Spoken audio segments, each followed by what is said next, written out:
razvratnik i narkoman. Ja se ničeg ne sjećam. Ne bi ja tebe htio gledati za par godina u suparničkom timu. Ali moramo te maknuti na neko vrijeme. Znam.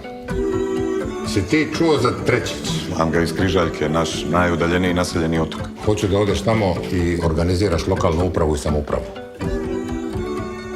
Eto, napokon smo u prigodi upoznati se, Tonino Smeraldi. Ne sve.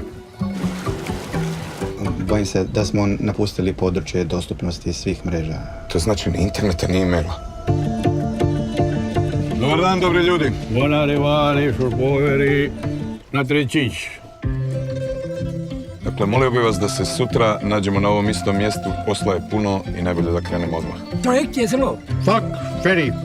A što ako se neko razboli? Mi imamo tu kamonu. Dottoresso, a voi Betegi?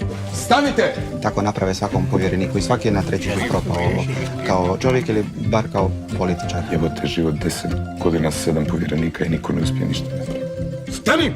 Jo sam, ali bi boj... Ali, only, Susan, dosta. Spuštaj ruke, pa govoriš li hrvatski? Ti meni hoćeš reći da je sva roba na otoku prošverca? To strašno zvuči, ali nije tako. Nego kako je? Negdje malo bolan tu gornju usicu, ona ti je spojena s nosom. Nos ti ide do čela, a iza čela ti je mozak. Alala!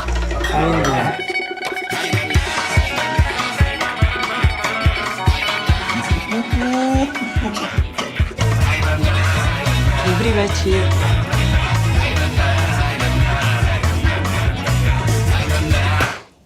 Tako bi ni od tebe.